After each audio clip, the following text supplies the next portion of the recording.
Hi, my name is Pam, and I shared with you a couple of videos of me.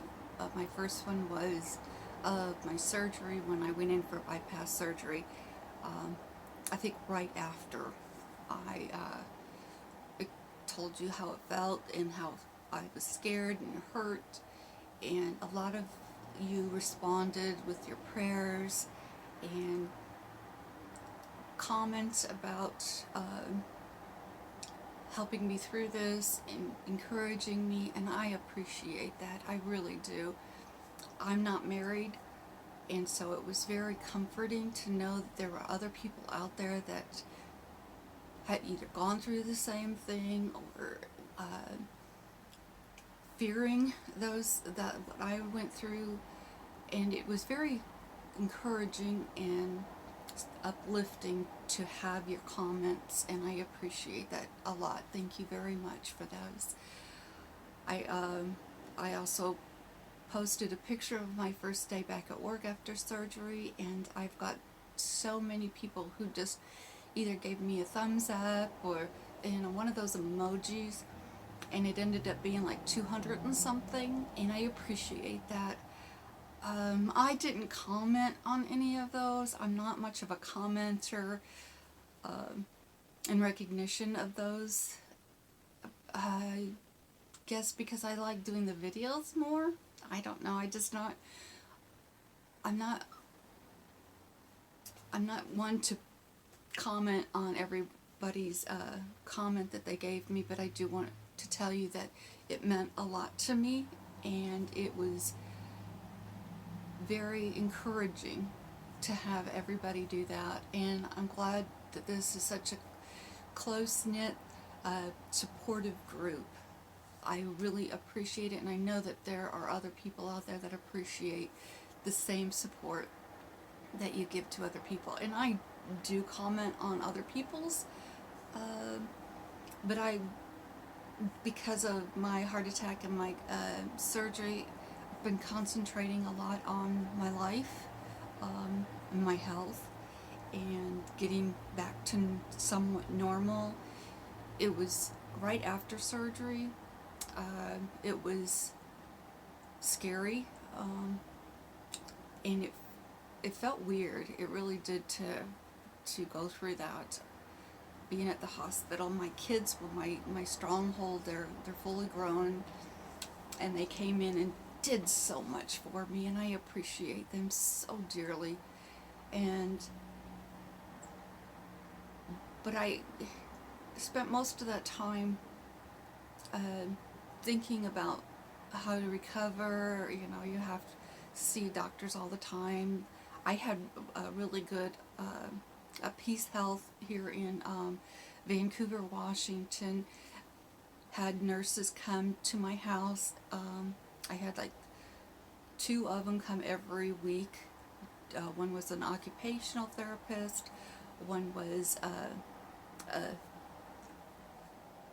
therapist for physical therapy, and one was to check, my vitals, and that was really helpful. And so I spent a lot of time doing that and sleeping, a lot of sleeping because I was so tired.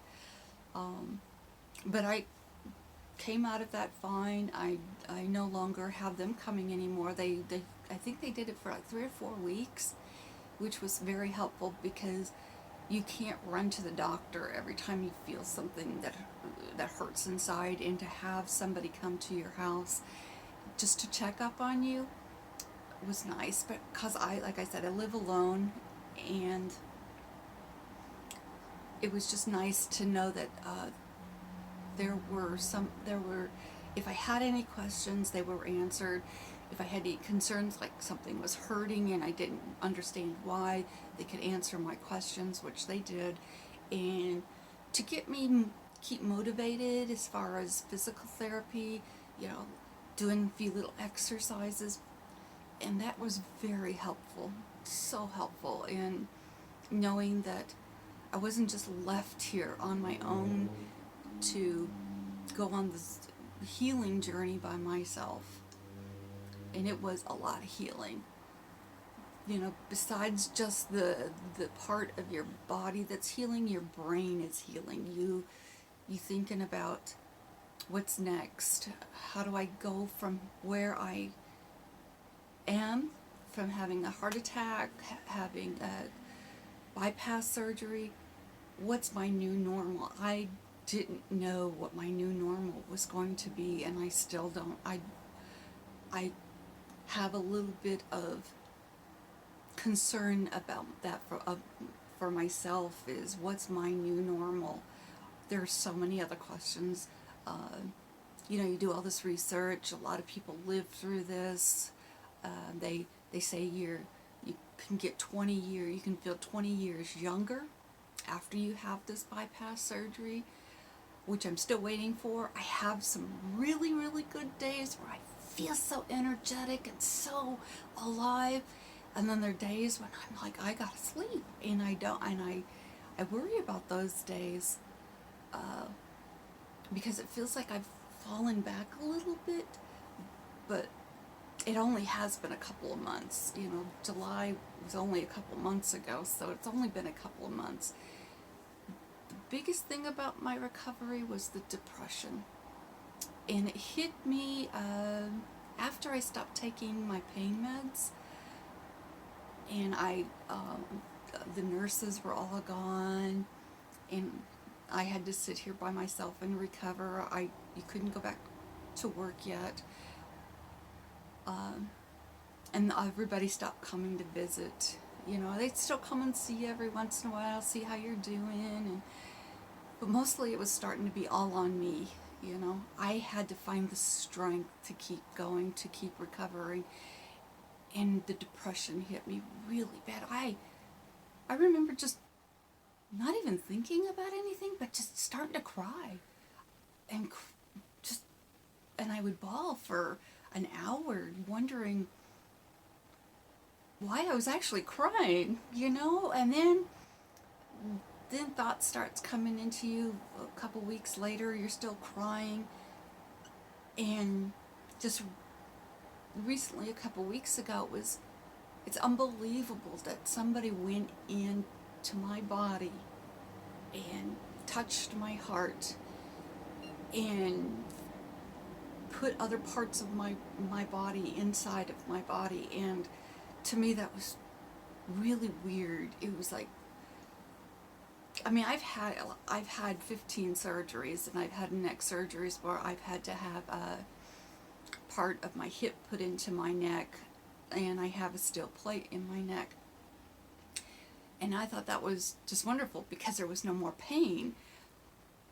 But this was different. This was like life-saving. This was like dead, life or death, you know. It was, if they didn't do that, if they did not go in there and do what they did, I'd be dead. And to me, it was just, I still can't wrap my head around that, and I still cry about that I can't believe that somebody actually did that. And now I'm a different person almost, because I'm healthier, for one thing. A little background, I've had, like I've said, 2 other stents put in, and the last stent that I got, afterwards I still wasn't feeling good. I spent a whole year not being able to breathe. I couldn't walk up steps. I live on the second floor, so I have to climb steps every day to get into my condo, and I couldn't do that. It was really hard. I couldn't breathe. I would actually lay in bed all the time. I was so tired. So I know that I'm feeling better now because I get up and I do more than I did a year ago, and I can actually feel that I feel better. But the reason I'm explaining this to you is because I've noticed that some people are worried, like they're tired all the time. They have chest pains, which I did that whole year. I also had nausea. I was so nauseous every single day, and I couldn't be pregnant because, well, I'm too old to be pregnant, so there's no way I could be pregnant. So I was nauseous. Had pain in my heart. My chest hurt a lot. Was fatigued all the time. And I even went to a doctor for my nauseous and for all these symptoms. And all he did was give me nauseous pills to help with the nausea. And I still was scared. I was like, there's something not right about it. And what do I do to protect myself? What can I do to give me confidence that if a heart attack should happen, what can I do? And how would I know? I, I'm the kind of person that doesn't have a lot of symptoms. My two stents before, I just didn't feel good. But the biggest thing was my heart rate. My first one, I was on an elliptical, and I was doing my workout on my elliptical, and you know how you have the your heart rate up there, and it went crazy. It's like 200, and I was like freaking out. I thought the machine actually was wrong, because how could my how could working out cause my heart to be so fast? I got off of it and I sat down, took some really deep breaths, and stretched a little bit, got back on, and it still was up high, but I wasn't feeling anything. There was no chest pain, no pain in my heart. I mean, no arms or neck, how they tell you. I just didn't feel good. Really, not even tired, because I thought I was tired because I was working out. So I went to finish the story, I went to Walmart's and got one of those, you know, cuffs that they have, those machines that they have, and it was high. And I called I called the doctor's office and said, listen, gave him what was going on and everything. And I said, I think I need an appointment as soon as I can. And they said, well, it sounds like you really need to go to the hospital. And I said, well, how soon can you get me into the doctor's office? And they said the next morning. So the next morning, I waited until the next morning.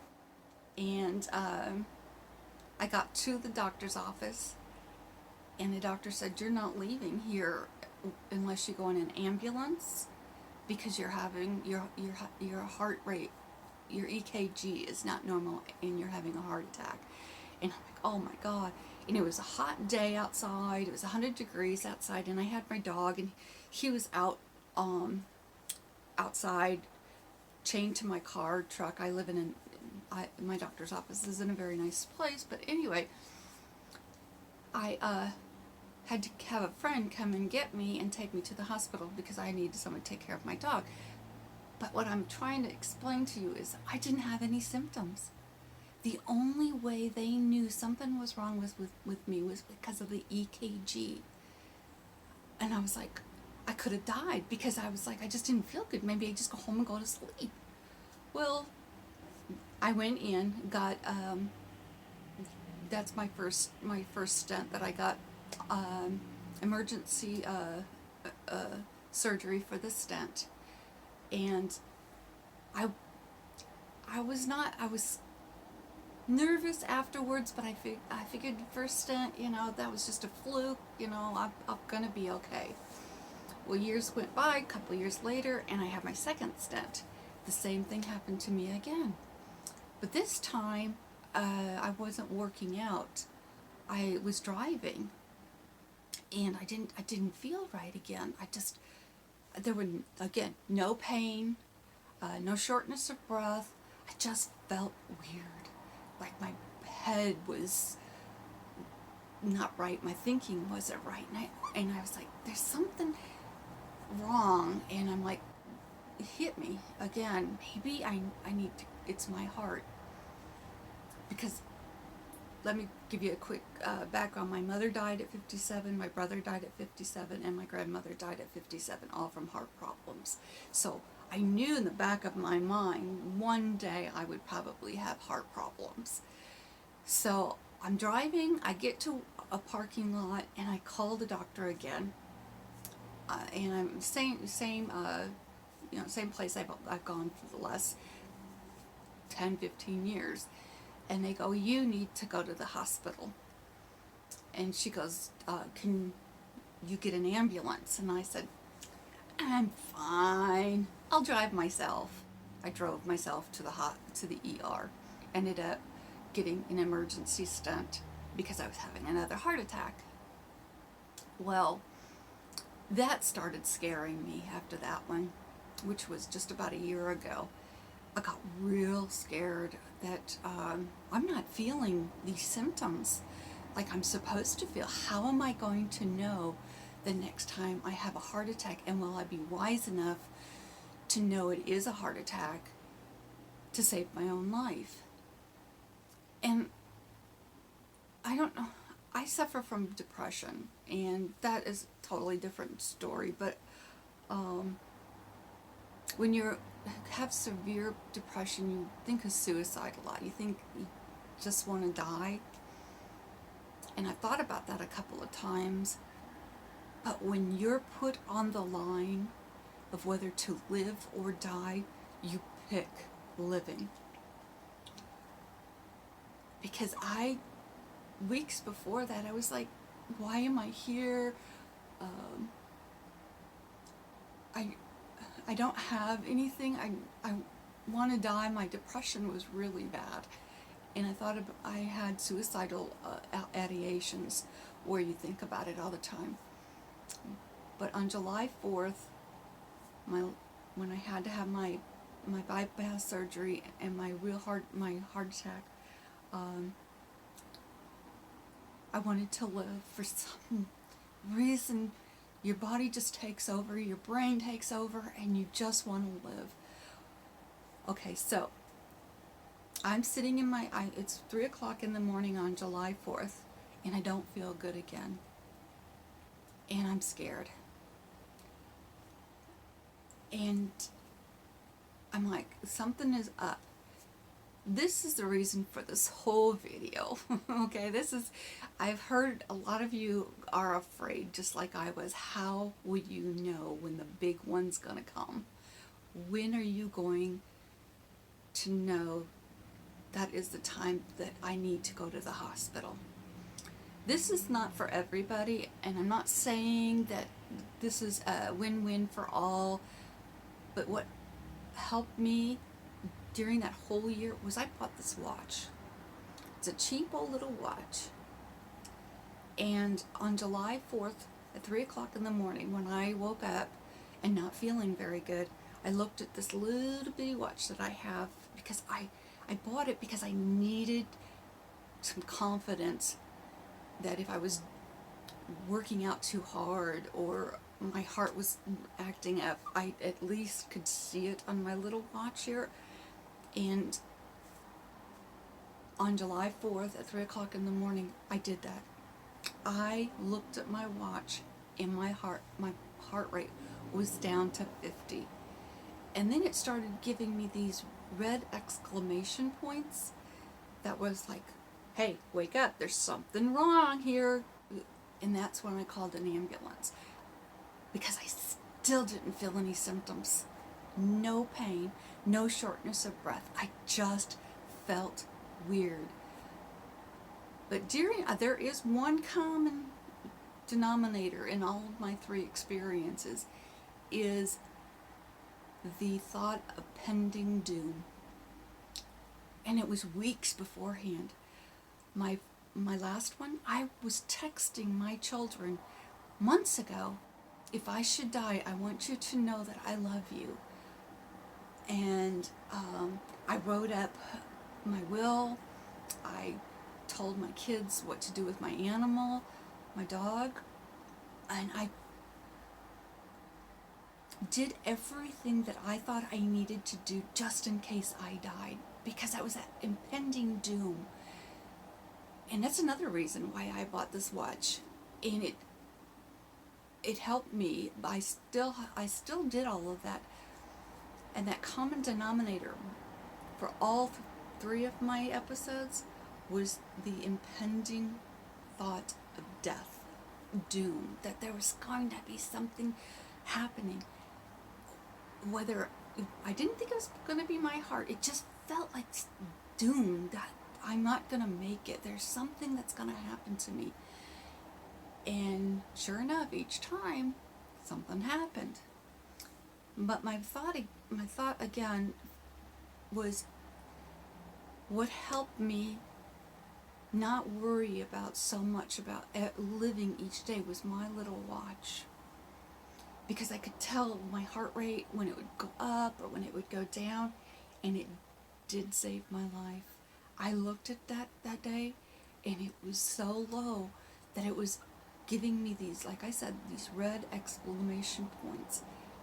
And I will post a picture of that and the picture of my watch.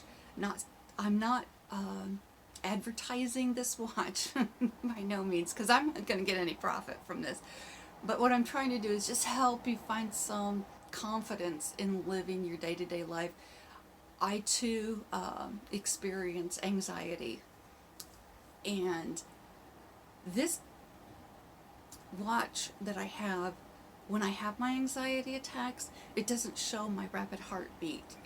It goes up a little bit, but it won't show that it's anxiety. So what this really does is show your true heart is having a problem. So you can look at it and go, oh, my heartbeat's in the 80s. A good number 2 is 120. I can get it up to 120 and still be okay.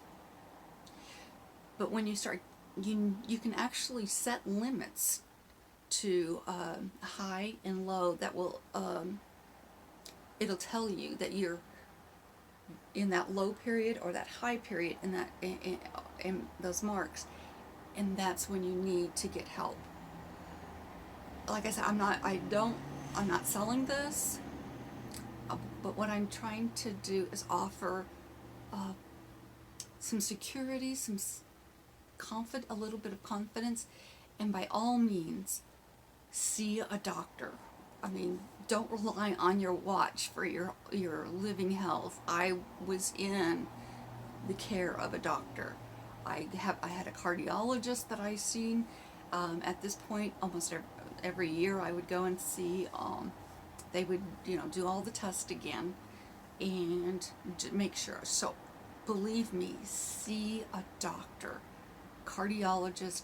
First, I think you have to see your regular doctor and tell him all your symptoms, tell him all your thoughts, tell him what your concerns are. And then, after all these tests and stuff, we can still get a little bit afraid of life. We can still have the questions of, is this the big one? My heart is hurting. It's in our mind. I'm telling you, it plays tricks on us. It really does. We think one way, but our body is not doing that. But our brain is thinking that. So I got this watch to help me with that, and it did help me. I can feel my anxiety about my heart go down once I bought this. I also have something else. It's an EKG machine. This is how big it is. Okay, and it connects to your phone, and you put your fingers on it like this, and it'll give you an EKG reading of your heart. And if you subscribe to their service, they can tell you if you're having, abnormal EKG. I didn't subscribe to that because I didn't have the money. But and this is not what really got me into the hospital. It was my watch, and I'm glad I got it because it was a lifesaver to me. And I'm only saying this because if you need something to give you some confidence, to give you reassurance, peace of mind, maybe you get a watch like this that tells your heartbeat, that can help you with that. It also has other things like your sleeping, how much you're walking. Uh, it gives you a lot of other things. This is a real, it's a cheapo one. It's not an Apple Watch or anything like that. I couldn't afford an Apple Watch. Mine, I think, I did write somebody and tell them it was $50, but this was 50. I got it just on the internet. I looked for the cheapest one, and I got this one for $50. And it hooks up to your phone, uh, and then you can subscribe to it. And you can actually you can have some professional, I guess, look at your EKG and see if it's normal, if that's what you want. Like I said, I couldn't afford that, so I didn't do that. But I did keep my watch, and like I was saying, my watch was $100, and I figured $100 for peace of mind was worth it. I skimped on a few other things and bought this cheap $100 watch. It's a Vivo smartwatch, and I will put that in the comments. But I just want you to know that don't you can't live life being afraid every day. Find something that gives you that peace of mind, and maybe it's a little watch like this. If you have the money, go for the more expensive one. I don't know, but it gave me peace of mind. And uh, when you're doing the upper and the lower, look on the internet for your age, and it'll tell you your heart rate, what it should be at the highest and what it should be at the lowest, and those are maybe the things that you should put on your watch. Mine hit that night hit 50. My heartbeat was 50, and that's pretty low. And like I said, I got my exclamation points, and it saved my life. Again, I want to say thank you to all the people that encouraged me to keep going, that your prayers and your thoughts and your comments helped me through this very difficult time that I had in my life. I still have a very difficult road ahead of me. I had a heart monitor for a month, and I just gave it up yesterday. The 27th was my birthday. I turned 59, and I was like, yay, because I outlived my mother, my grandmother, and my brother. So I was excited. I wish I wouldn't say so much. I was excited to hit that milestone, that 59. And I'm glad that I had people on this website or this Facebook page that encouraged me. And I appreciate that. I don't know how many times I want to tell you guys that mattered to me. It really mattered, because somebody out there cared. Somebody I didn't even know cared. And I thank you for that. I thank you so much for everything.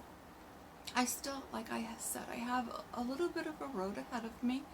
I had AFib in the hospital, and that's why I was wearing a heart monitor.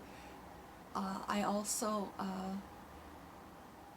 have a valve problem, and I'm not sure why they didn't do anything about that when they were in there fixing my heart, but I'm pretty sure all they were concentrating on was keeping me alive that day, which was all those arteries were pretty much all clogged. 98, 89, 98 clogged. They were all, I mean, that would have been my death day.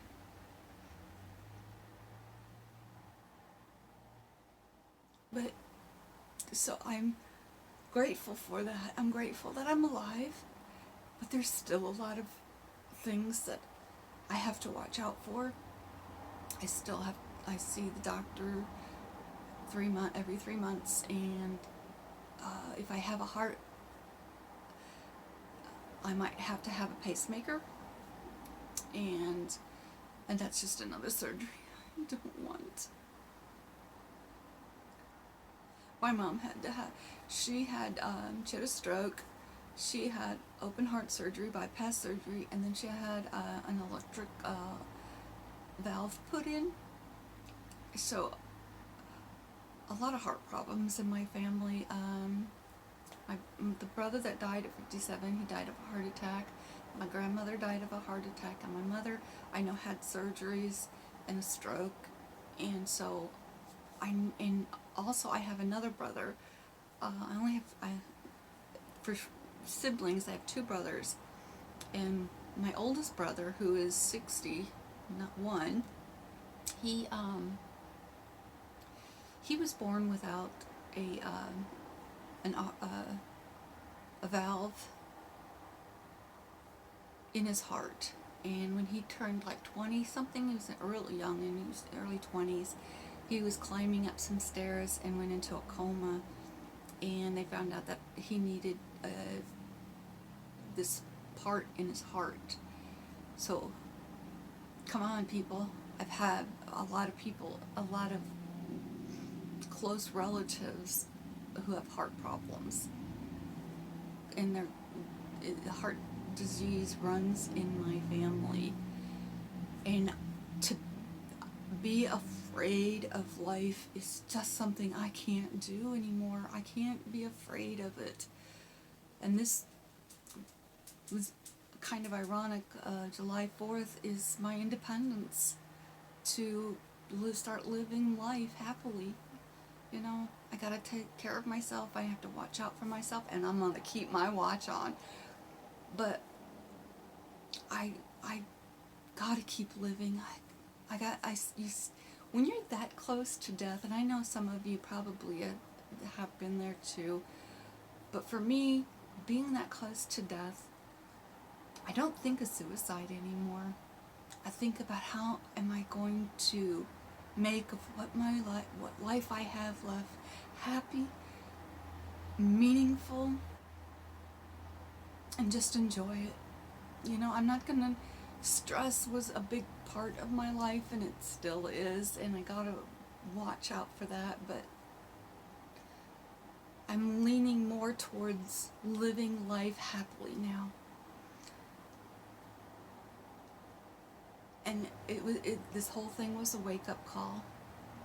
And I want to wish you guys, all of you, if you're on your new journey on this, or you've already been on this journey, I wish you the most good health and happy thoughts and strength.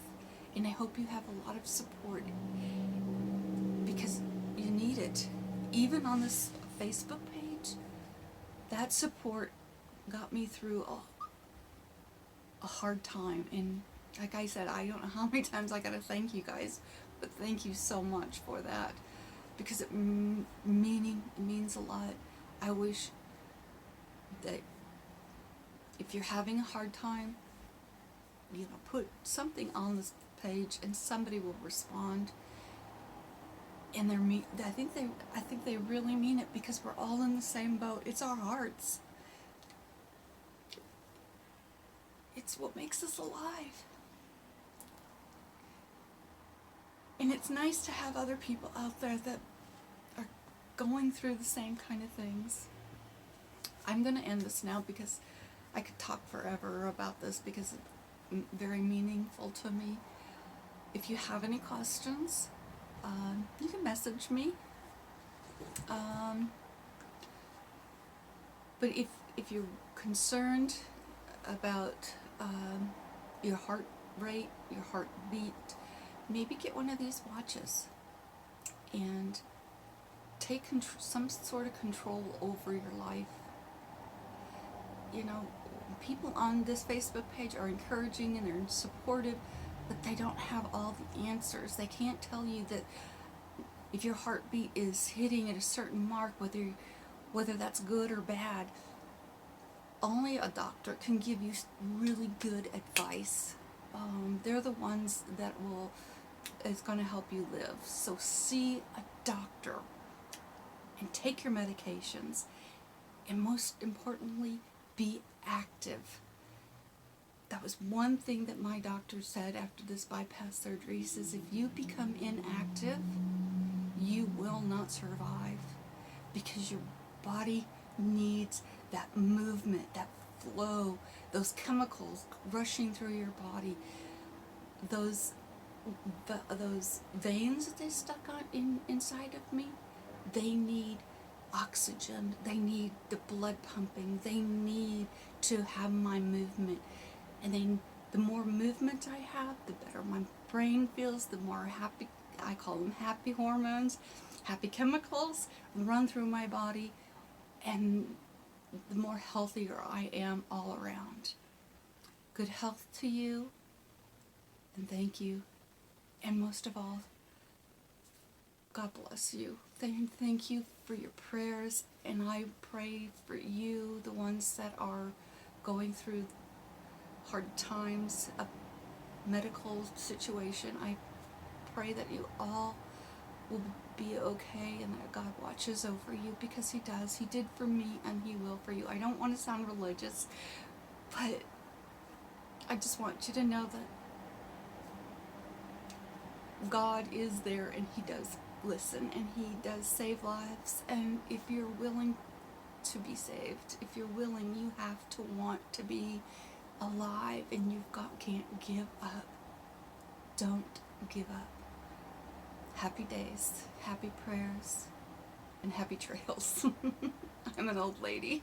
Happy trails to you. And again, thank you so much. My name again is Pam. I'm 59, just turned 59.